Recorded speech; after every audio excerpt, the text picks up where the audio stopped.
My people of this country and we're under attack. They banning us, they cancel us for speaking the facts. If you man enough, come stand with us, take USA back. And every time we pull up, all you're gonna see is American flags. American flags. American flags.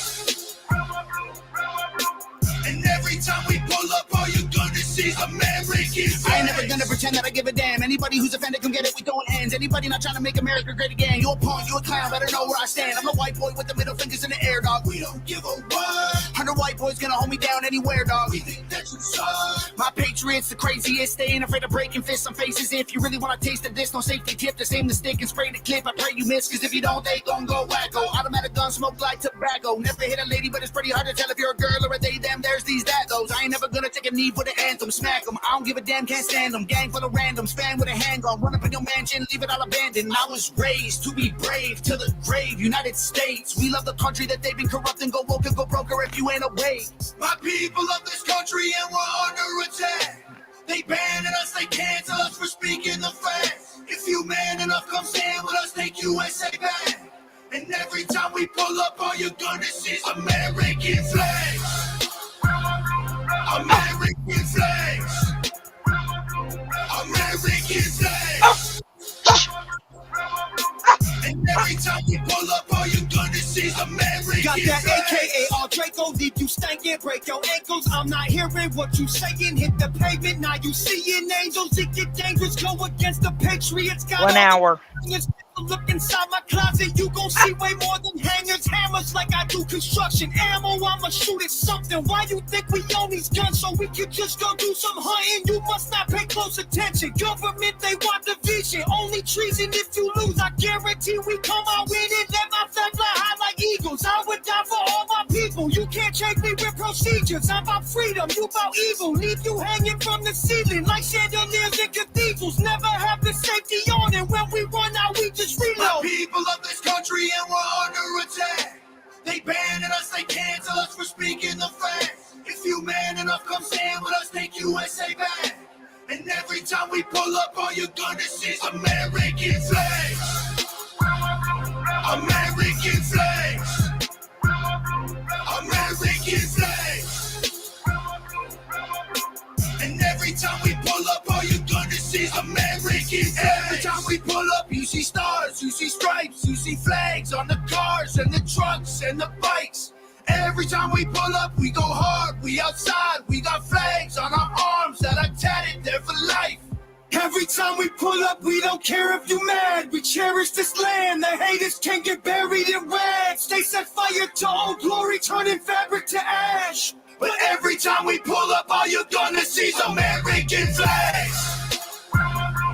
American flags. American flags. And every time we pull up, all you're gonna see is American flags.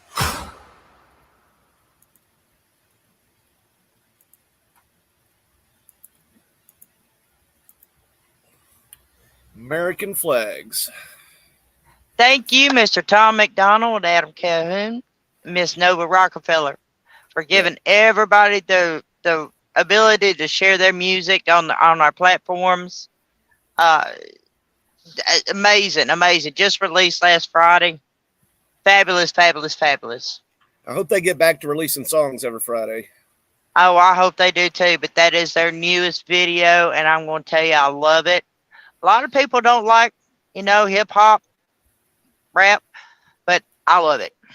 A lot of people. Good evening, Miss Ruth. How you doing? How's it going, Ruth? A lot of people don't like country either, but they sure are supporting Jason Aldean too. So, and I'm going to tell you right now, Mr. Tom McDonald is right behind at number 2 next to that song. That doesn't surprise me any. With 2 top songs on the charts right now. Loving it. Tom McDonald, he's always coming out with a killer one. So, and then everybody's like, it's facts.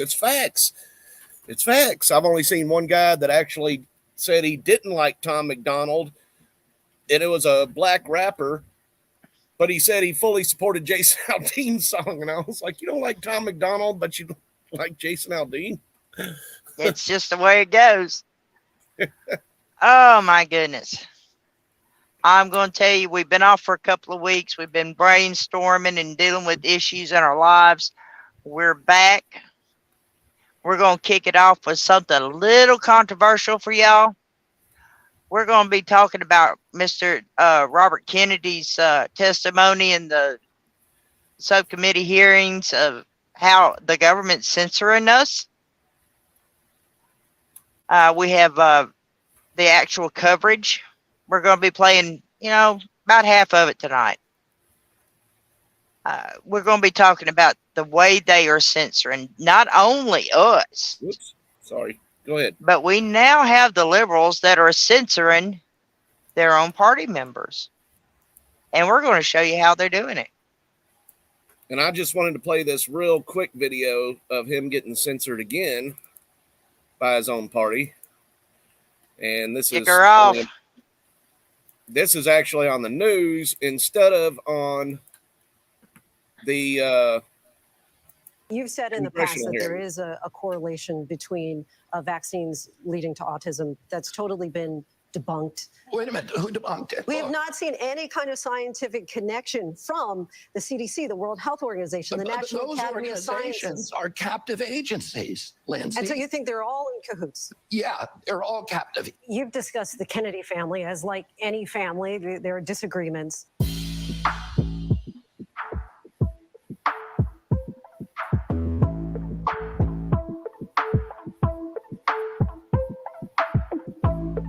Yeah, they're all captive. You've discussed the Kennedy family as like...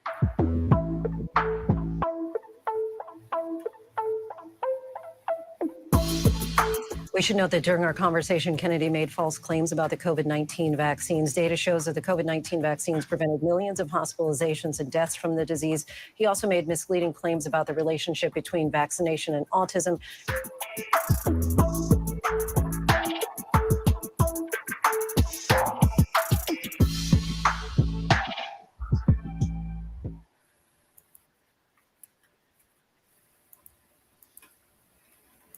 And unfortunately, they're turning everything that man says around the way they're doing Trump.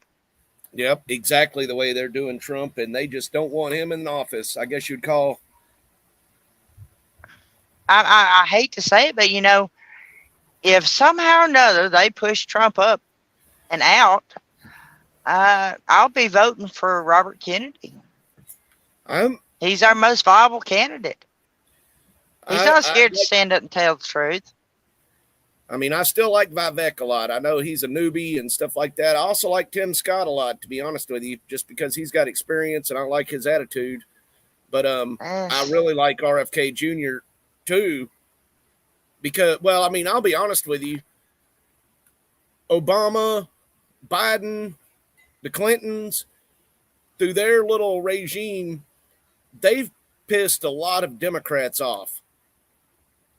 I mean, even Bill Maher, all these people from Hollywood, or Bill Maher leaving the Democrat. He hates Trump.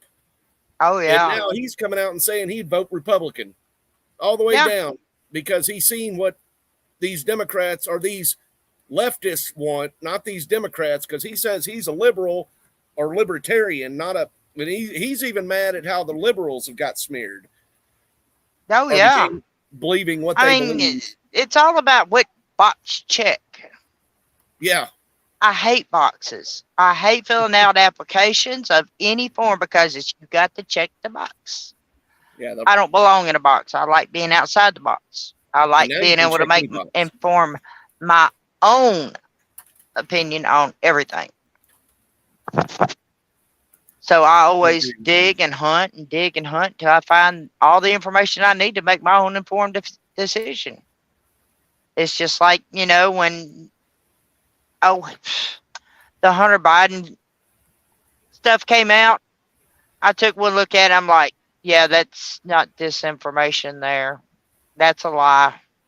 And knew it from the get-go as soon as they started censoring it. Oh, yeah. Whenever. I don't agree that they should have, Facebook and Twitter and all these mega social media pages all tried to say that they weren't censoring anything at all. And now all this other stuff's coming out.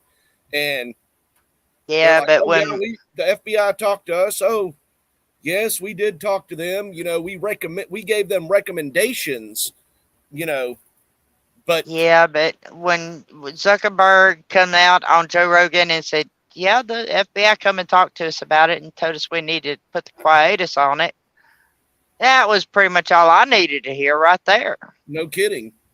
And And then Joe then, Rogan came under fire, and Joe Rogan gave him the good old truck it symbol.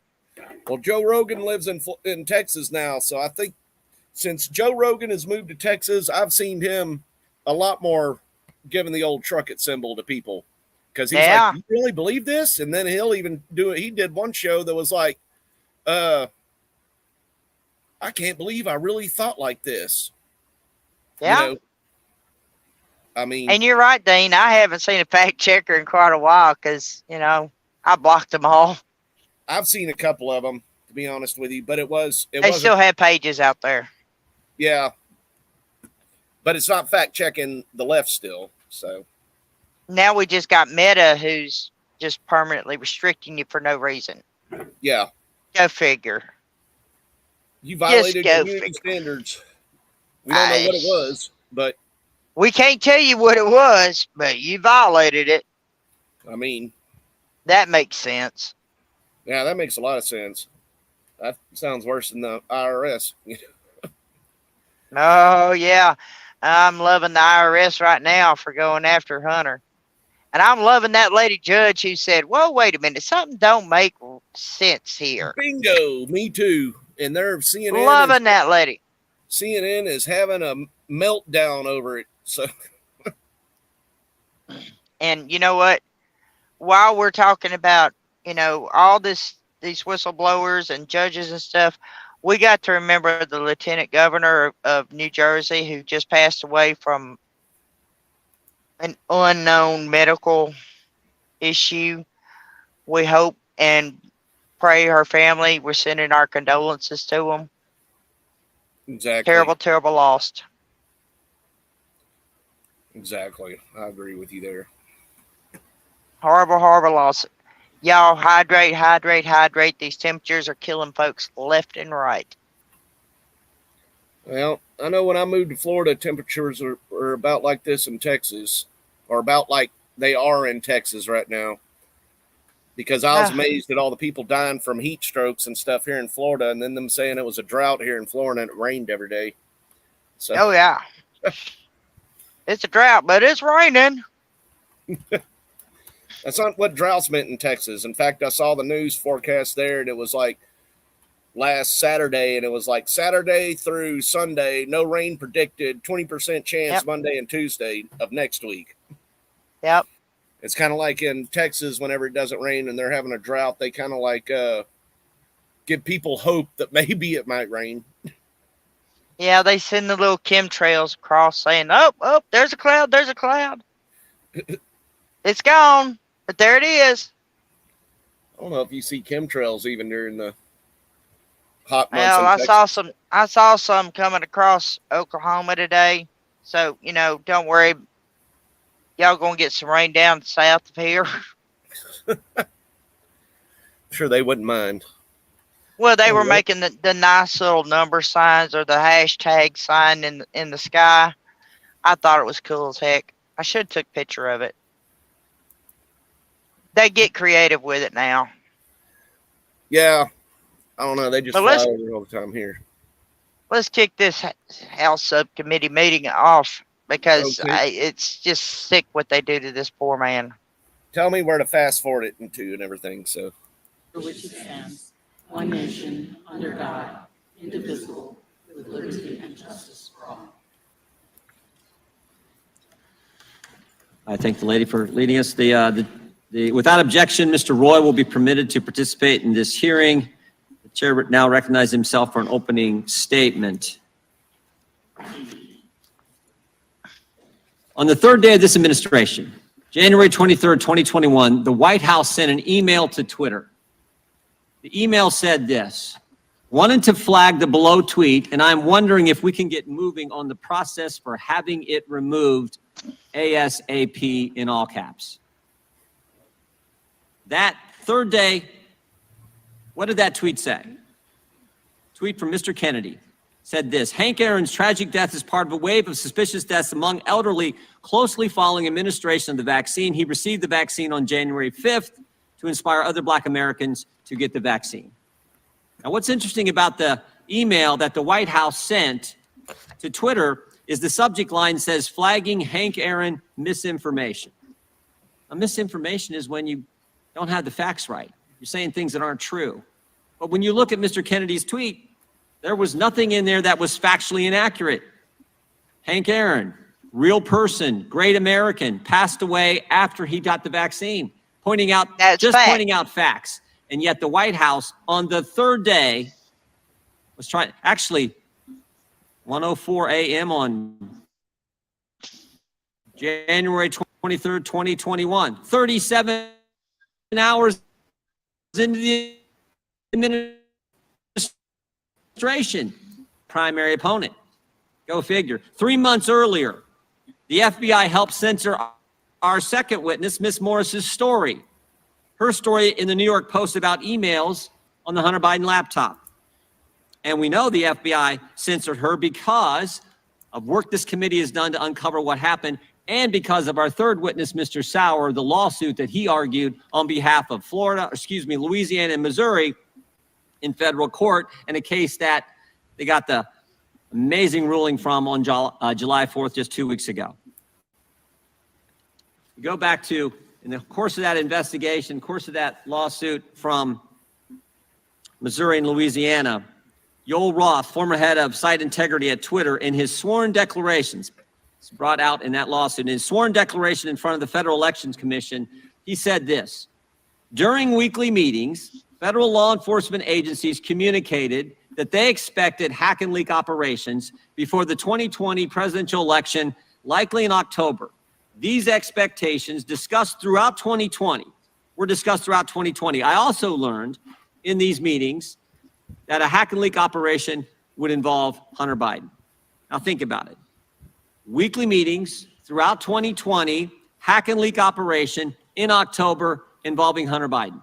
5 key things they pointed out throughout that year. And guess what? It all happens. It happens just like they predicted. How did they know? How did they know it was going to happen like that? Because they had the laptop. They had the laptop for 10 months before Miss Morris's story on October 14th. Her story breaks Pushing that day. the Overton window. That same day. What was that, Sally? They're pushing the Overton window. Yep. I like Jim Jordan, to be honest with you. Yes, I do. He's a no bullshit kind of guy. I love this man to death. I do too. And I don't know how they could be coming after this man so much when, like he said, everything he speaks is truth. That's right. It's absolute truth. And it doesn't matter if you don't like what he's having to say. Then, but they can't control the narrative if they're not saying something. They're not putting him down. They're not attacking him. They have to control the narrative. They have to control what we think. And these people questioning him in this, or even mentioning him in this, they're you can definitely, anybody should be able to tell that they're wanting to control the narrative. Absolutely. This guy's telling the absolute truth. And it's but yet you got to watch and see what happens. Oh yeah. Let's see. We'll continue. Let's kick her on off. October 14, 2020, Twitter meets with the FBI, specifically the Foreign Influence Task Force at the FBI. Later that same day, again, the day her story comes out, Facebook also meets with the FBI. The head of the Foreign Influence Task Force now is Laura Demlow, and this committee interviewed her just 3 days ago. And what an interesting interview that was. We asked her about these meetings. She stated in the first meeting, the FBI and Twitter, in that first meeting, she said, someone from Twitter asked, is the laptop real? They asked the fundamental question. That story broke. It was big news. Twitter asked the FBI. They're right there in front of them. They've been prepping them for a year. They asked the FBI, is the laptop real? Ms. Demlow conveyed to the committee this week An FBI agent answered, yes, it is. Another FBI agent, a lawyer, very quickly followed up with no further comment. So again, here's the scenario. The story breaks. Twitter's meeting with FBI later that same day. Someone from Twitter asked, is this story real? Is the laptop real? The FBI answers yes, and then quickly followed by, again, all this conveyed by Ms. Demlow. The FBI lawyer says no further comment.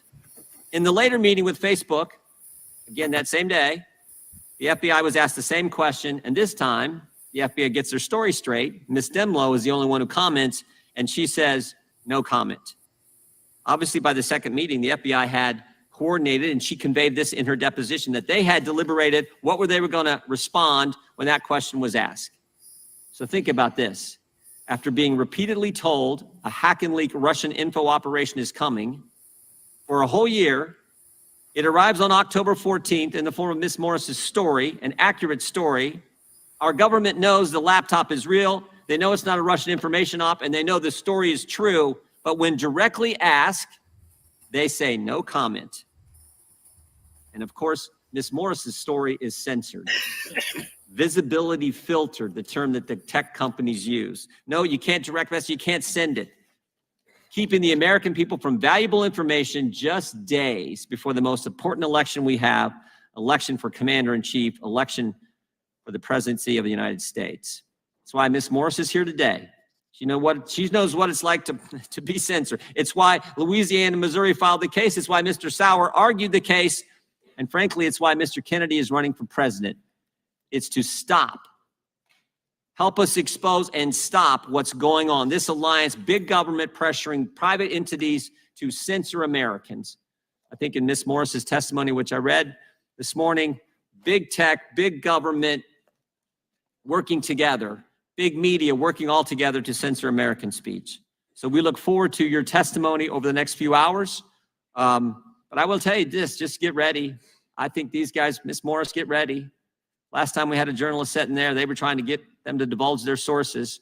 So be ready, but I know you can handle it. We appreciate your willingness to come forward. We appreciate your willingness to fight for the First Amendment. With that, I yield to the ranking member for an opening statement. Okay, I'd just like to say that I still find it horrible that Jim Jordan is having to defend RFK Jr. And I can already see how this is going to end up playing out, not through this meeting, but through election time. And they're going to come up with a word, I guess, dino for Democrat name only. But I think he's the most Democrat person they have in their whole thing. So he's the only viable candidate that has a head that's not up his keister. Yeah, I mean, he's not following the narrative. He's seeing things as they really are. He sees how corrupt our government is and how much this regime has manipulated our entire country. Matter of fact, with all the manipulation that was going on and everything that's coming out now about, all the money and the kickbacks that they're getting from the Burisma, which is Ukrainian, which happens to be in a war that Joe Biden happens to be shoving trillions of dollars at.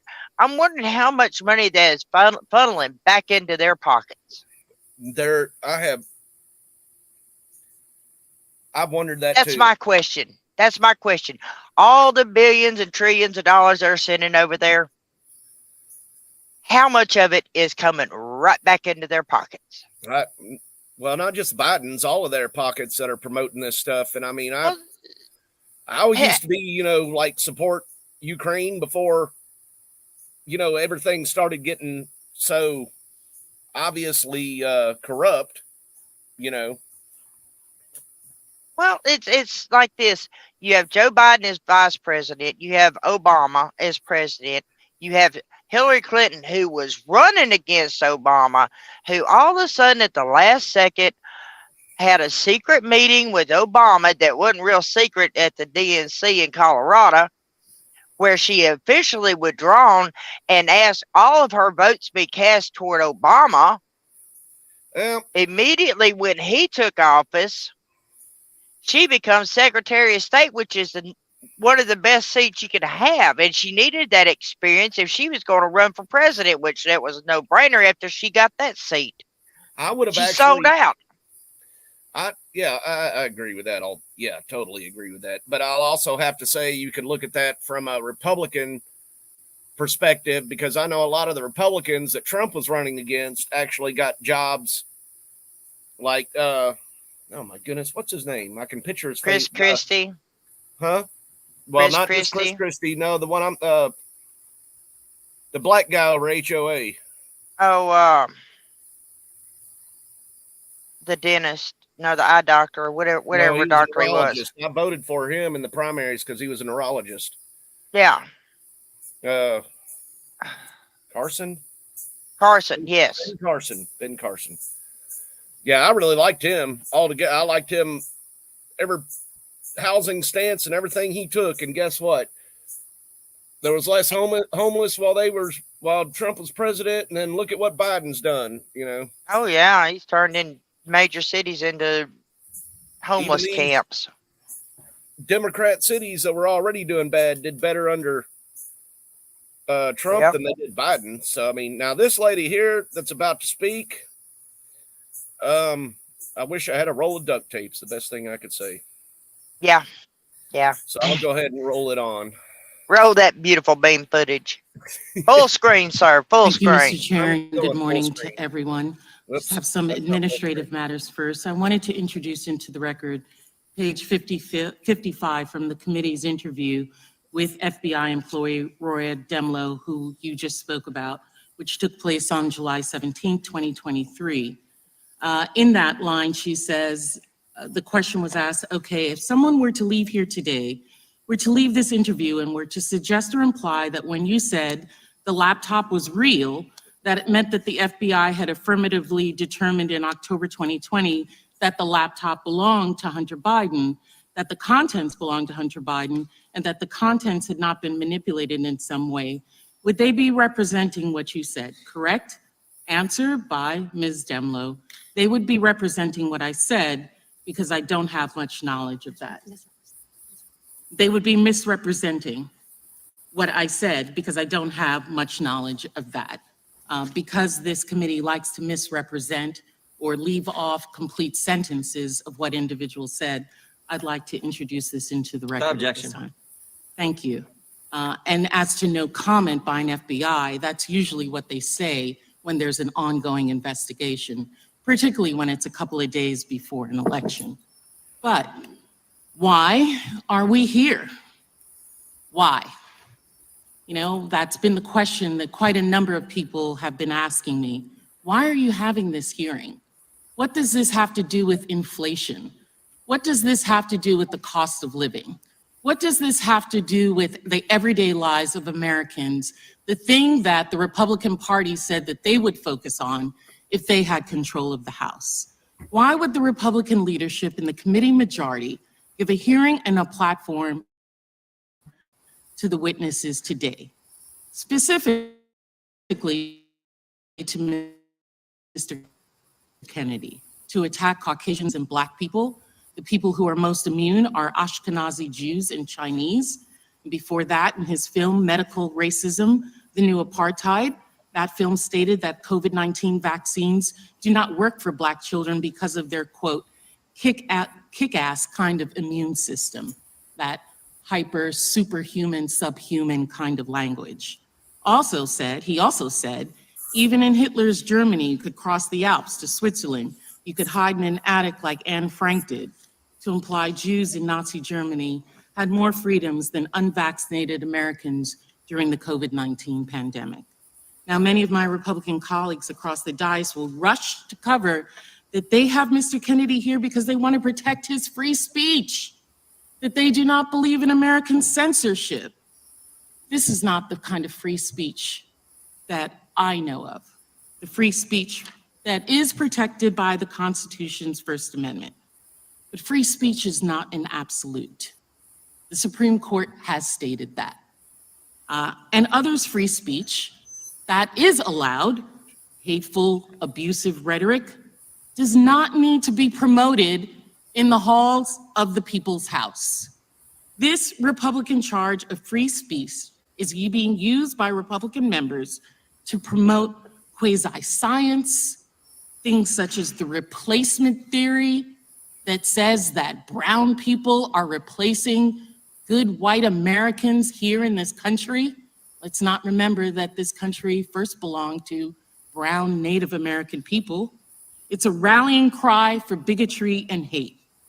There are members of the Republican conference who also frequently suggest that Americans have to deal with COVID rules as the same as oppression of Nazi Germany. Indeed, some have even questioned whether the Holocaust took place. We have staffers who openly follow white supremacy without any condemnation of the Republican conference.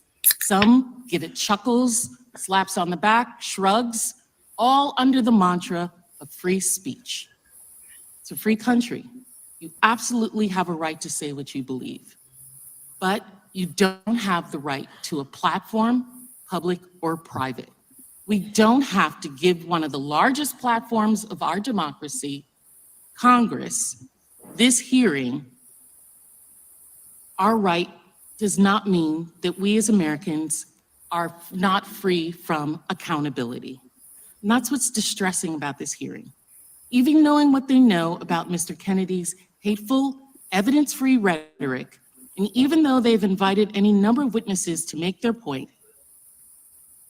Speaker McCarthy, Chairman Jordan affirmatively chose to give this a platform. They intentionally chose to elevate this rhetoric to give these harmful, dangerous views a platform in the halls of the United States Congress. That's endorsing that speech. That's not just supporting free speech. They have co-signed on idiotic, bigoted messaging. It's a conscious choice. There's no doubt as to why they're making the choice. It's not to guard free speech or to ensure equality for all. All of this, as you'll hear throughout this hearing, is to show us by their conduct over and over and again that any attack on Joe Biden to get Donald Trump back in the White House is what they need to do. They think that by hurting the Biden administration, by putting Mr. Kennedy on display, they have said that he's only running for censorship. I think people run for the president of the United States because they want to advance the American people. Over the last 8 months, the extreme MAGA majority has spent its time, not to mention tons of taxpayer money, something that they're always. Oh, my. Can you tell the amount of censorship that is going on right there? Sorry, I accidentally stopped it. I didn't even mean to stop it, but I don't know. I guess, I don't know. I need to, for the second part, I was, Well, I'm going to tell you right now. The lid's on it, don't worry. This woman is the epiphany. She is taking lessons from Obama. You are not lying. Absolutely taking lessons from Obama. When he did his Stanford speech and he started telling everybody, oh, we don't have to put up with racism, xenophobia, protected classes. That's exactly what it is. And I'll be honest with you, it was a lesbian from Gays Against Groomers. It was a trucker that was actually talking about that. And I need to find her video again. It's about 9 minutes long, but she was like, hey, you know what? That puts it all in a protected class. Hello, Evelyn. Yeah. Hey, Evelyn. I'll put you on my tag And then list. you're right. You're absolutely right, sugar. You are absolutely right. I mean, she's an old Dixiecrat. Yeah, exactly. And they want to make it look like the South is so bad with, racism and Republicans and everything else. And I hate to tell you this, most people from other places that move to Florida that actually accept Florida as maybe not most of Florida as a southern state, but still has a southern attitude. And they come here and they're like, wow, this ain't what I expected. you know. That's because people in the South raise their children and teach them you treat others the way you want to be treated. Exactly. I mean, I went to the gas station yesterday and there was this black lady walking in and her son opens the door for her. Her son's like 7 or 8 years old. Her son Good opens kid. the door for her. And then he holds the door open for me and the next person. And then the mom's like, okay, come on in here now. What do you want to eat? Or what do you want to drink? You know? She's raising that baby right. She's teaching him to be considerate of his elders. And do you think that kid or that mom looked like she was scared at all in that store? Nope. She was more scared about using this assisted checkout junk. It's not even self-checkout. It's worse than that. Oh, you mean free labor? No, there has to be a person in the store watching over it at all times. Well, I'm sorry, but if you're standing there scanning your own self out, you are free labor for that establishment. Well, you're scanning your own self out, but an employee has to sit there and watch you. Oh, so you have an overseer? Yeah, so you have and trust me, these employees do not like these assisted checkouts is what, but of course you're going in the gas station, you can't buy cigarettes on it, you can't buy gas on it, you can't buy lotto on it. It's you're going back to the slave master overseer mentality. It's automation. Yeah, screw that automation. Automation. All right, we're getting off topic. You want to continue? Let's rock on. I'm about ready to puke over this one. I am too. Ugh. This lady. The Trump campaign and discredit any agency that dares to hold the president or those that work with him or who have the same ideals that he has accountable for those that are such as white supremacy, such as election deniers, such as inciters, and those who engaged in the riots of January 6th. Truth be told, I have no idea whether the chairman actually believes any of the stuff. I don't. It's not a question I've asked him or one that's necessarily even important. But it's clear that one aim of his investigation is to bully tech and media companies into turning a blind eye to right-wing extremist conspiracies, from QAnon to the Great Replacement theory, as they spread across their platforms, even when those theories violate very basic terms of service about deliberate disinformation and promoting violence. Let's not even think about what happens in 2024 with Russian trolls, Iran, China trying to interfere in our elections. And the bullying extends far beyond tech companies.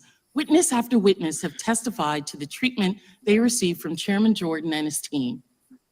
One of our earliest witnesses, Nina Jankovic, told the committee about receiving thousands of death threats and being told to go into hiding while she was pregnant with her first child, after Chairman Jordan first posted a doctored video of her. When Politico asked Mr. Chairman Jordan about the threats, his office responded, "She deserves to be held accountable." Anyone who doesn't agree with their point of view deserves whatever hatred and threats are thrown at them.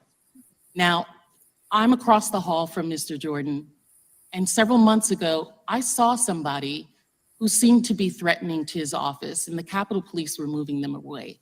And I was grateful that they were doing that, because I don't want anyone to harm him or his staff for their rhetoric, for the things that they say.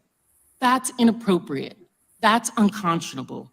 Another witness, this one a current member of federal law enforcement who spent years protecting Americans from harm, described receiving threatening mail, not just to her work office, but to her home address.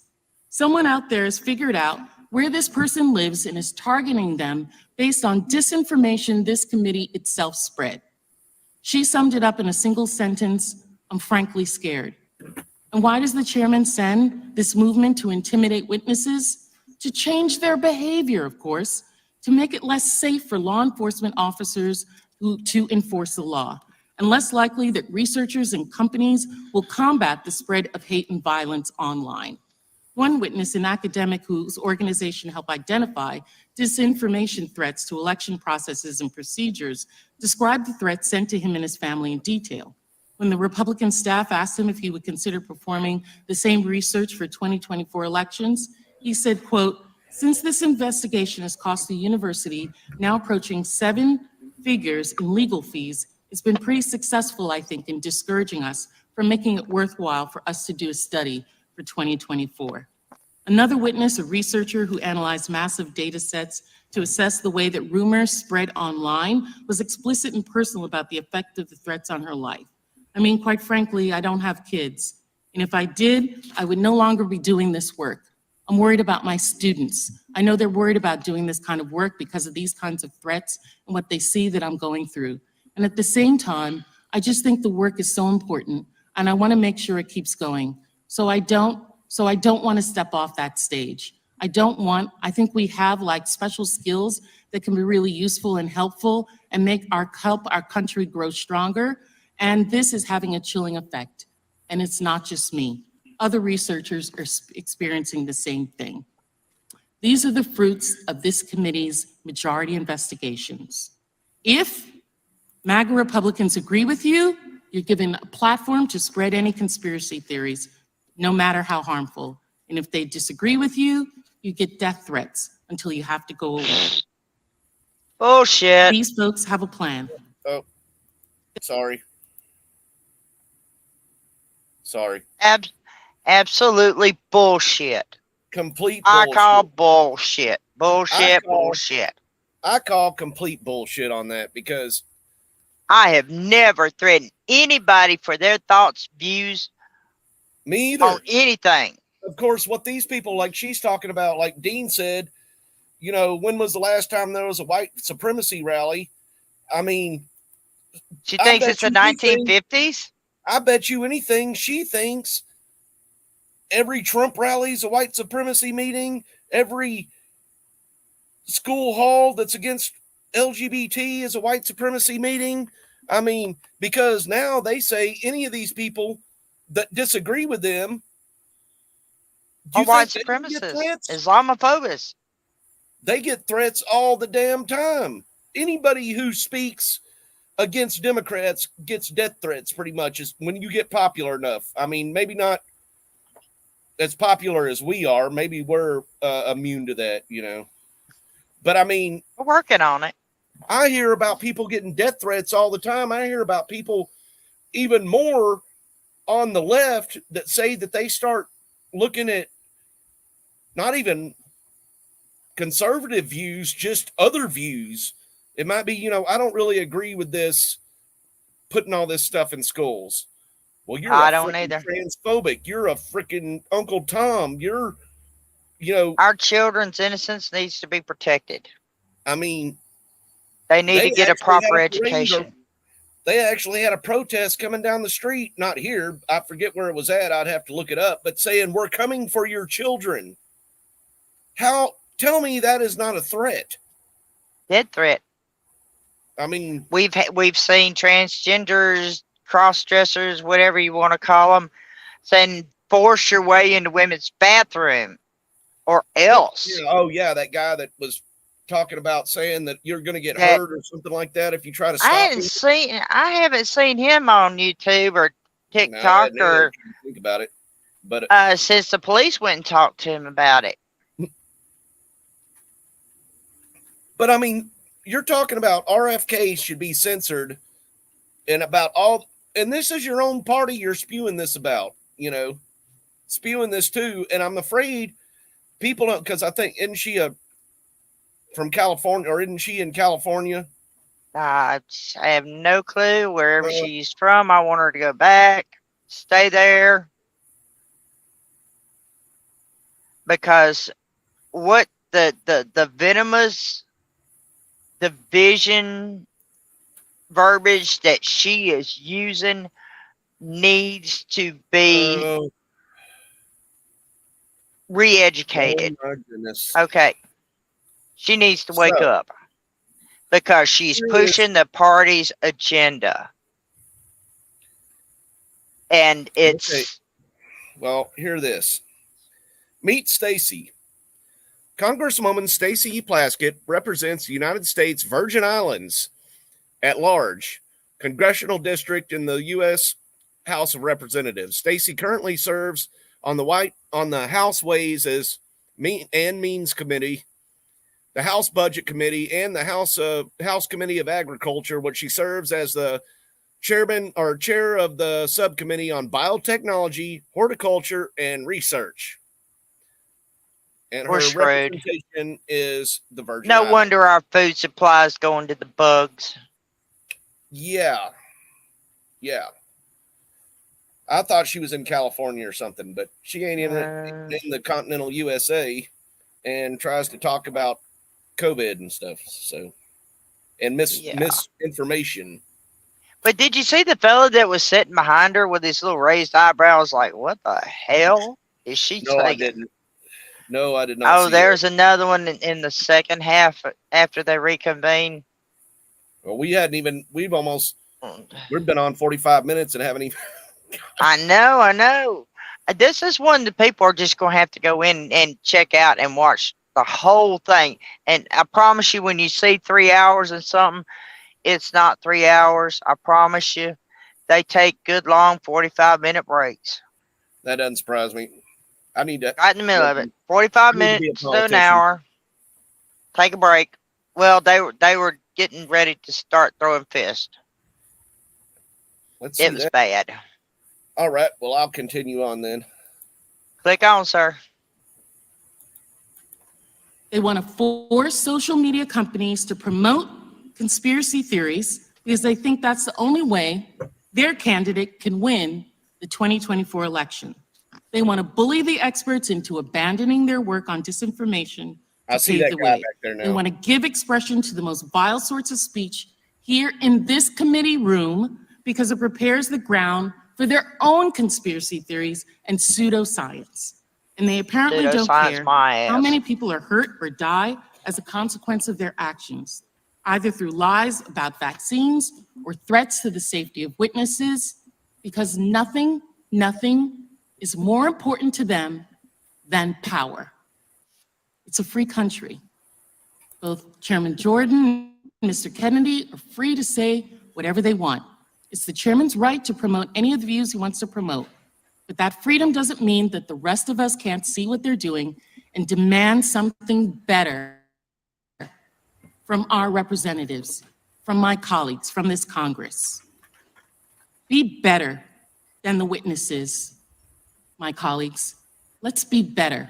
Let's get about the business, the real business of the American people, and stop the division, the divisiveness that is being promoted through this committee. I yield back. Gentlelady yields back. I would ask unanimous consent to enter into the record from page 29 of Ms. Demelow's testimony from 3 days ago. Question: do you recall whether any of these social media companies you were meeting with asked you any questions about the laptop story? I do was her answer. And what is your recollection? Somebody Absolutely, from Twitter Dane. essentially asked whether the laptop was real, and one of the FBI folks who was on the call did confirm that, quote, yes, it was, before another participant jumped in and said no further comment. Question: do you recall who from the FBI said it was real? I do. And who was that person? I'll have to get back with you. Without objection, we'll enter that into the record. We now want to introduce our witnesses. I want to start with Ms. Emma Jo Morris. Ms. Morris is politics editor at Breitbart News. She previously served as the deputy politics editor at the New York Post, where she authored the Post coverage of the Hunter Biden laptop and its contents in 2020. Ms. Maya Wiley is the president and CEO of the Leadership Conference on Civil and Human Rights. She previously served as counsel to New York City Mayor Bill de Blasio and at the American Civil Liberties Union and the NAACP Legal Defense and Education Fund. We welcome you as well, Ms. Wiley. Mr. John Sauer is the Special Assistant Attorney General for the Louisiana Department of Justice, and he is one of the lead lawyers in the Missouri v. Biden case that I referenced in my opening statement. He previously served as Deputy Attorney General for Special Litigation with the Missouri Attorney General's Office and Solicitor General of Missouri. He clerked for Judge Michael Ludig and Justice Antonin Scalia. And then our final witness is Mr. Kennedy. I will turn to our colleague, Mr. Roy, member of the Judiciary Committee, and waved on to the subcommittee to introduce Mr. Kennedy. Thank you, Chairman. Robert F. Kennedy Jr. is the son of a former Attorney General Robert F. Kennedy and the nephew of America's 35th president, John F. Kennedy. The third of 11 children. He graduated from Harvard University. We won't hold that against him because he went on to receive his law degree from the University of Virginia School of Law, my alma mater, as an undergraduate. Some viewing Mr. Kennedy through his last name, but that does a tremendous disservice to his life's work, whether you agree with it or not. Out of law school, Mr. Kennedy built his career as an environmental lawyer, representing New York City environmentalists and environmentalists across the globe in numerous legal battles. His work culminated in the landmark New York City watershed agreement focused on the cleaning of New York City's waterways. After the 2008 election, Politico reported that President-elect Obama strongly considered Mr. Kennedy to head the Environmental Protection Agency. He went on to found Children's Health Defense, a national organization intended to address childhood chronic disease and toxic exposures.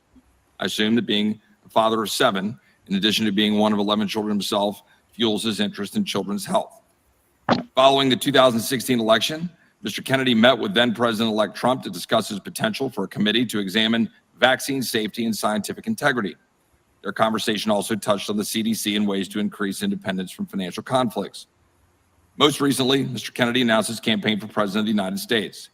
During his campaign announcement, he stated, quote, "My mission over the next 18 months of this campaign and throughout my presidency will be to end the corrupt merger of state and corporate power that is threatening to impose a new kind of corporate feudalism in our country," end quote.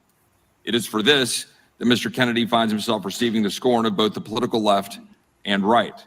Because if one dares challenge the orthodoxy of the powers that be, then one is their enemy.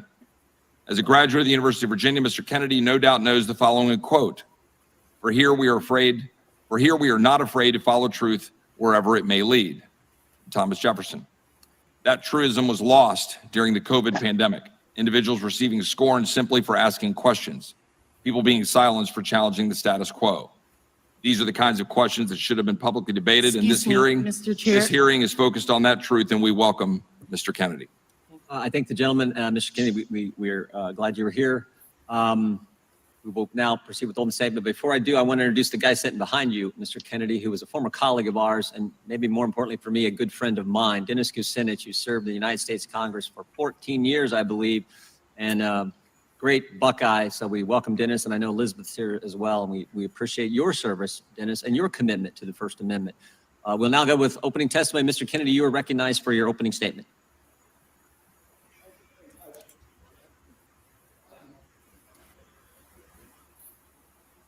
As mine's not. Make sure it's on. Mr. Chairman, are you going to swear in the witnesses? If you'll please stand and raise your right hand. Do you swear or affirm under penalty of perjury that the testimony you're about to give is true and correct to the best of your knowledge, information and belief, so help you God? Let the record reflect that the witness answered in the affirmative. Thank you. You may be seated. Mr. Kennedy, you are now recognized for your opening statement, and then we'll go right down the line.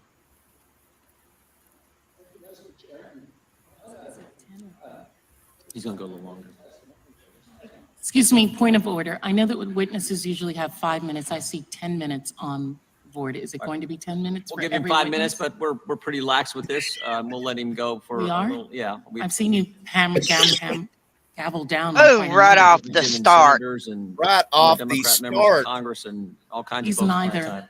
He's neither. I'm just saying in past history. Okay, in okay. committee. But Let's just we'll watch you, the time for all the witnesses. and if then. you want to cut him off and censor him some more, you're welcome to do it. Oh, that's not my job. Boom, That's busted your her. job. Why don't you threaten a witness so that they can not want to be a Mr. witness? Kennedy is recognized for his opening statement. We'll give him 5 minutes more or less, and then we'll move to the next one. Mr. Kennedy, go right ahead. Thank you, Mr. Chairman. Mr. Chairman, maybe we could put 5 minutes on the clock then, not 10. Could we put 5 on the clock and start it running?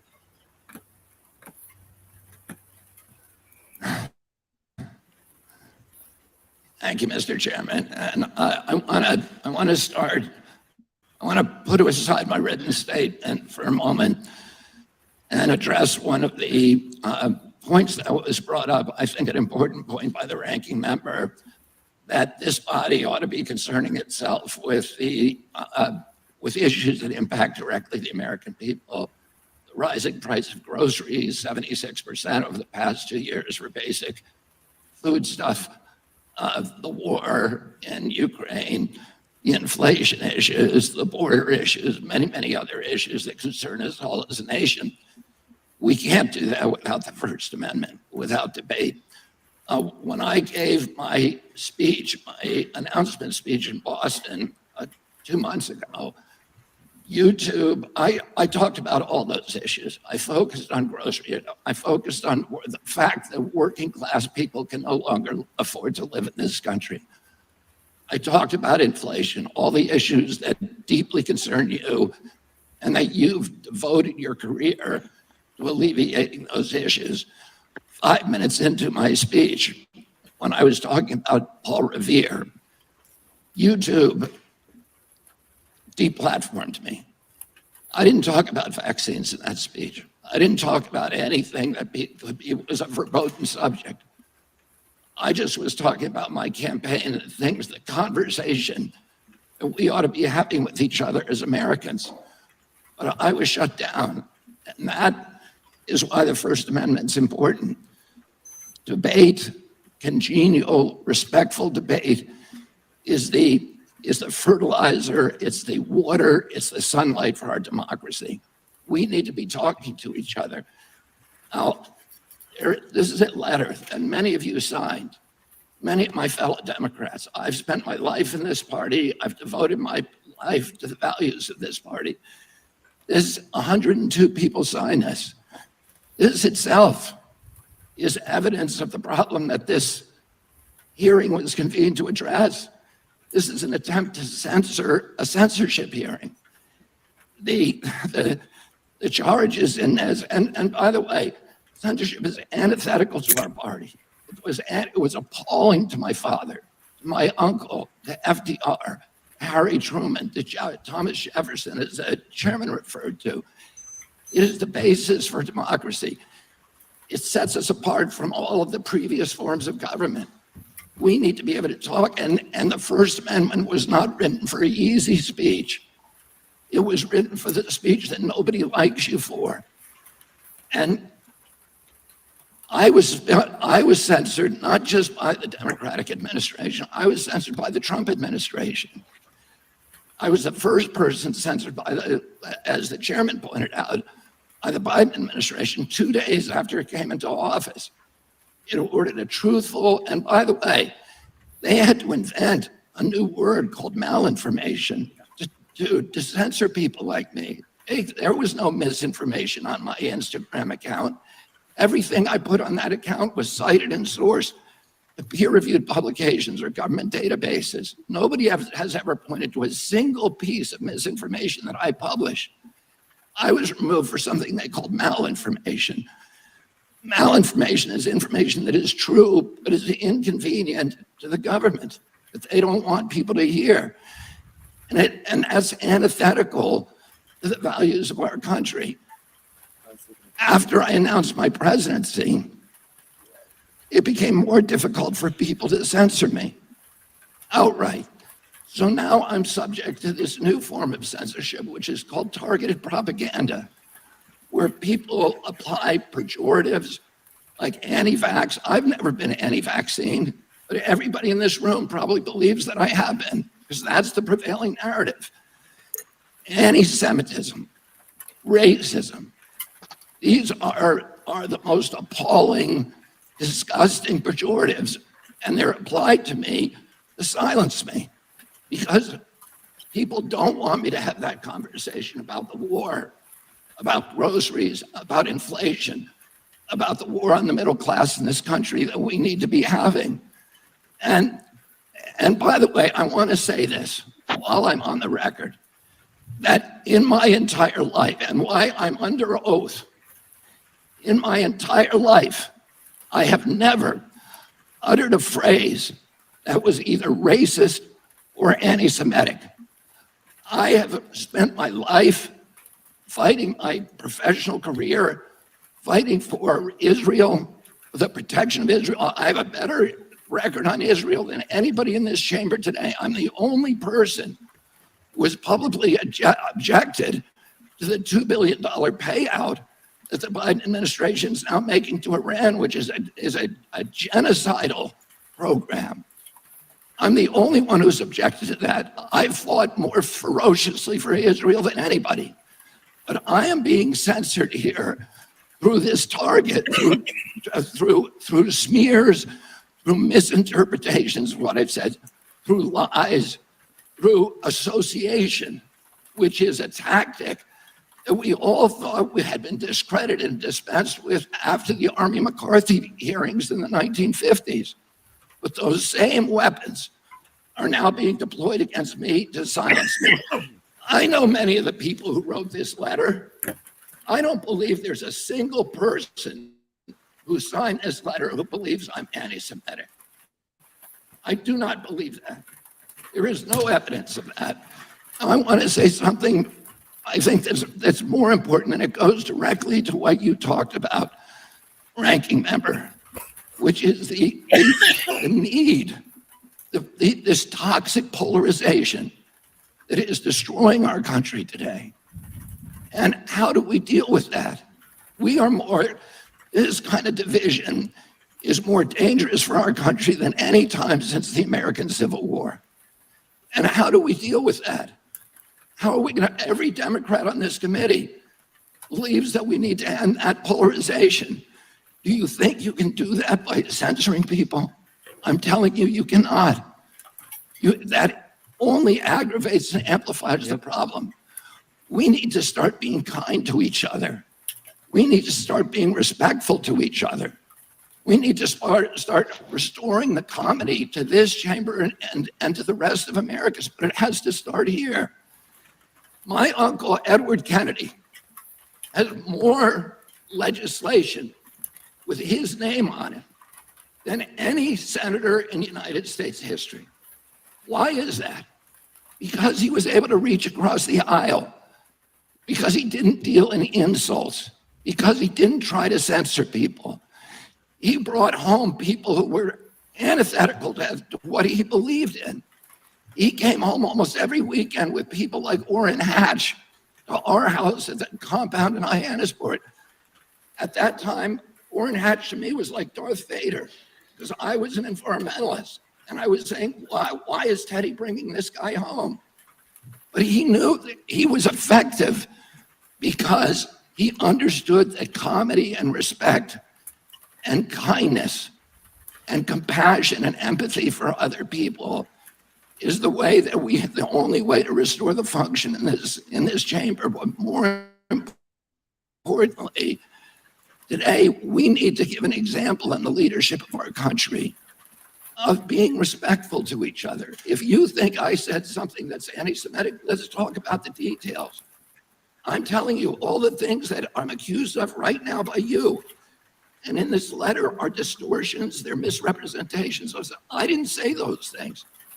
There's fragments that I said, but I denounce anybody who uses the words that I have said to imply something that is negative about people who are Jewish.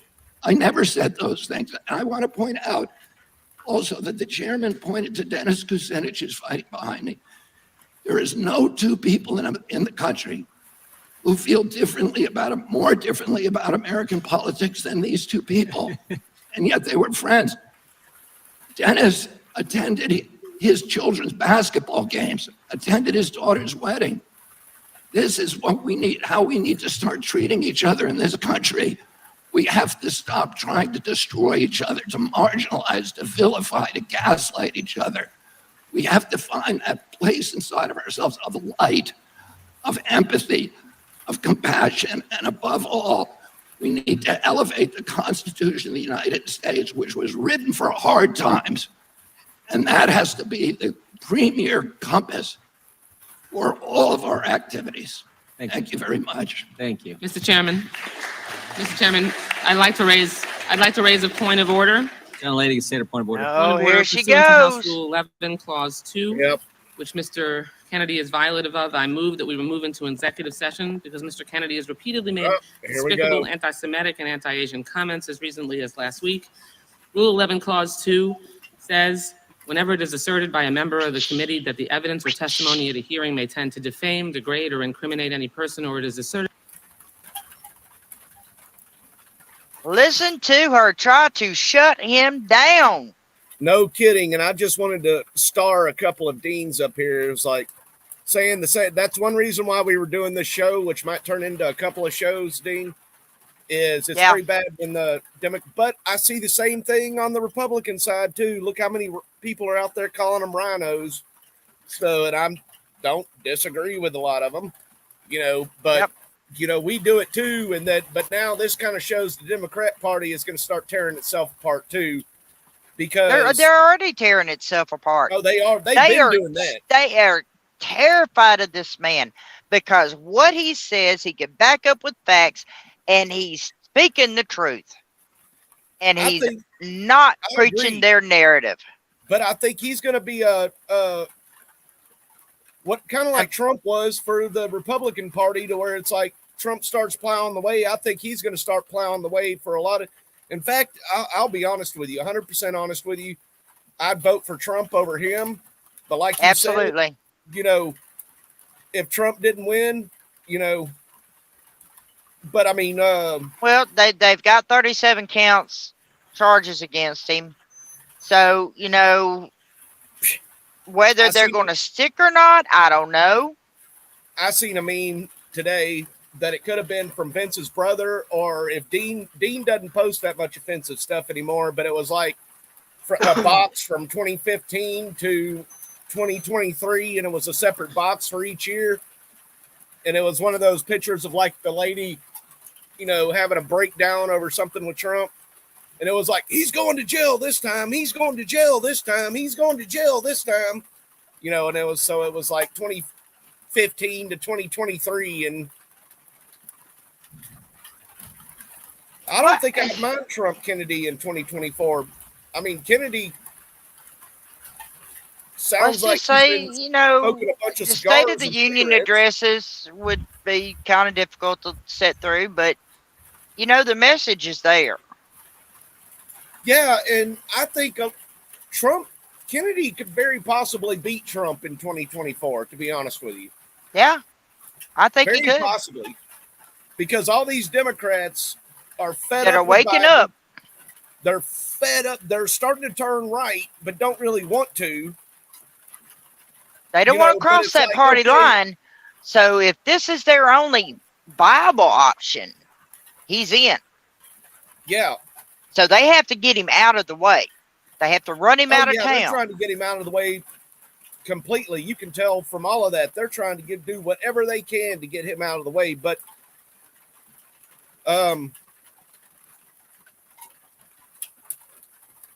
sorry, I'm trying to read you, Dean. Here we go. I didn't know that. I don't know that. I didn't know that either. I've seen him on little segments. But I'm going to tell you, right now, he is 30 points ahead in the polls for the Democrat Party, if I remember correctly. It wouldn't surprise. That doesn't surprise me at all. Now, he is right now the front runner. He is ahead of Joe Biden. That really doesn't surprise me, because like I said, a lot of these Democrats, especially the real Democrats, are tired of this crap. They're like, this is not us. Don't think, this is not us. Yep. Well, I saw he's not pushing the Democratic narrative of division among the masses. That's right. RFK Jr. is a hope for the hopeless Democrat. No, I wouldn't say that he's a hope for the hopeless Democrat commies. I would say he's a hope for the old-fashioned Democrats.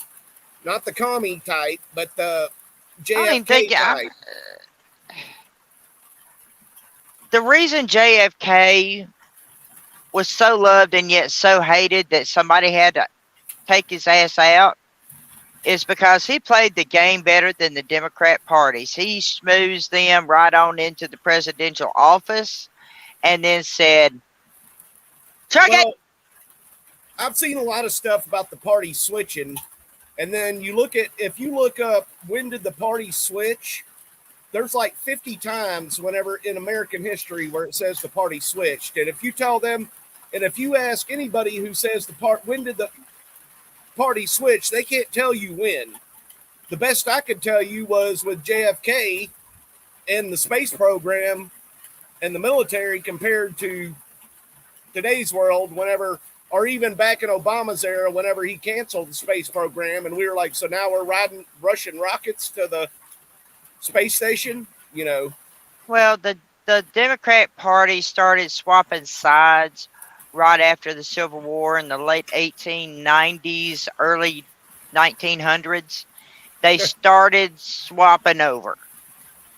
Here's a video. It is transgender, off the subject totally. But I just wanted to show this. I agree with Dean. There was no switch. Maybe switching ideas, but no switch. So it is raining here, if you can't tell. Can you tell it's raining? I can hear a few drops. You're okay. So I'm going to share this, and I'm going to go bypass some of it. But let me see. Well, we're over time anyway. Let's watch this video, and I'm going to tell you folks, go look up this video on YouTube. Like I said, it says it's over 3 hours. It's not. Okay, so Committee will come to order. Ms. Kamick had asked unanimous consent. sorry, hold on. But go look up this video and watch it in its entirety. It's an eye-opener. On my objection, because I have to be honest, I don't even understand what the person is saying. It's all, to me, it's just almost impossible for us to understand what he's saying and how it relates to what we're discussing here. Even the authentication is difficult. So I insist on the objection, Madam Chair. I'll fast forward to Instead some of of a this. unanimous consent, the committee, I'm going to ask then that the committee vote as to whether or not to see the video. All those in favor say aye. Those opposed, nay.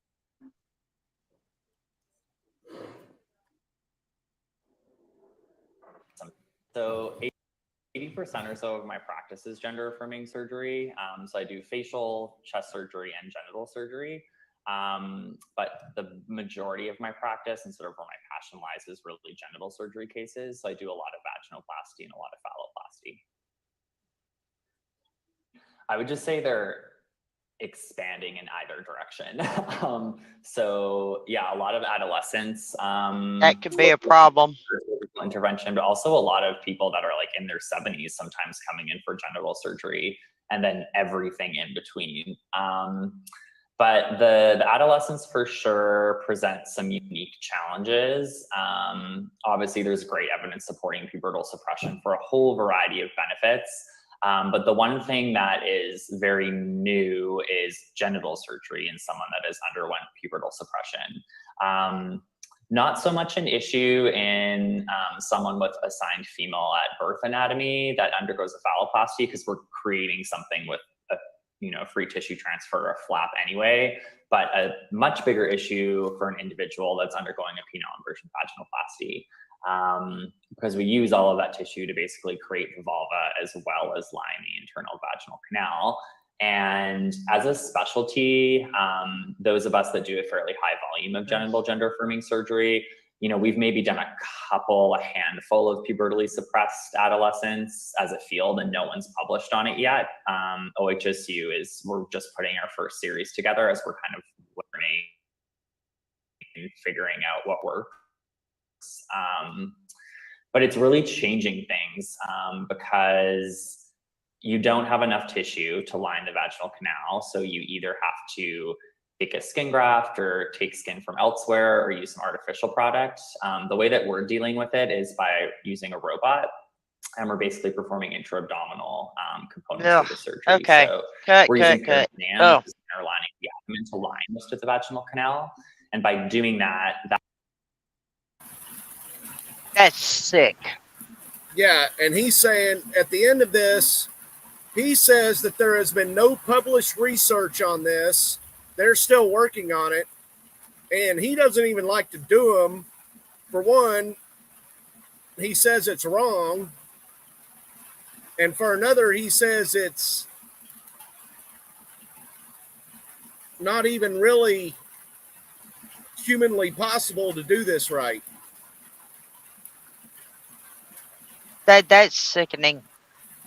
It is sickening. The sad thing is he's telling the truth. The sad thing is he's telling the truth, and all the Democrats voted against him speaking. Kat Kaepernick, I think that's how you say her name, is the one that introduced this video, and all the Dems voted against them showing this video and all walked out when they showed it. That's because they don't want to know. They want to push the agenda, but they don't care. So you've got a transgender male that does surgeries for to transform people, and now these kids, and he's talking about how these kids are coming up now, and how there's not enough skin there. There's not enough, whether you're giving this person a ding-a-ling or you're giving them a bonus hole, there's not enough skin there.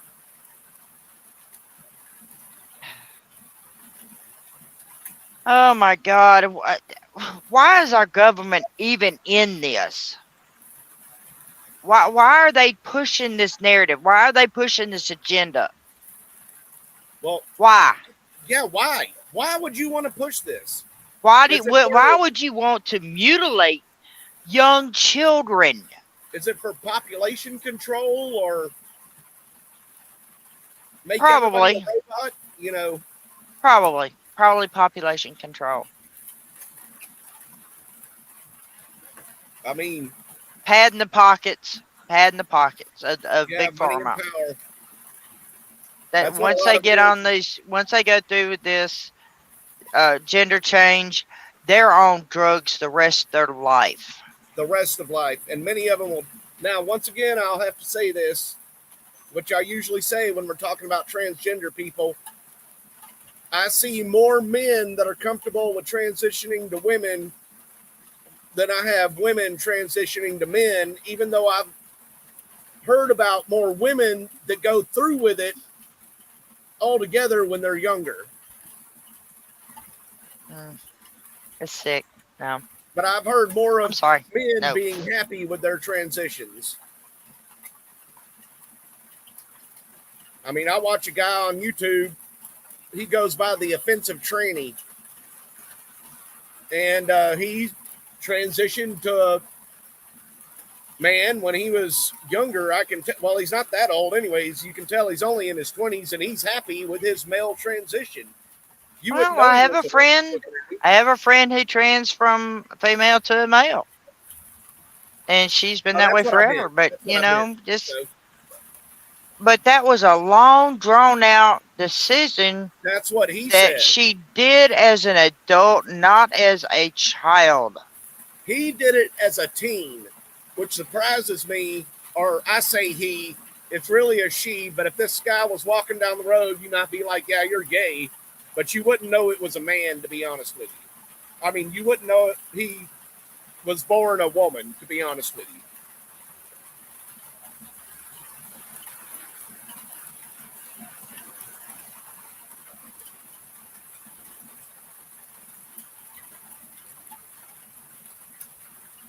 Did we freeze?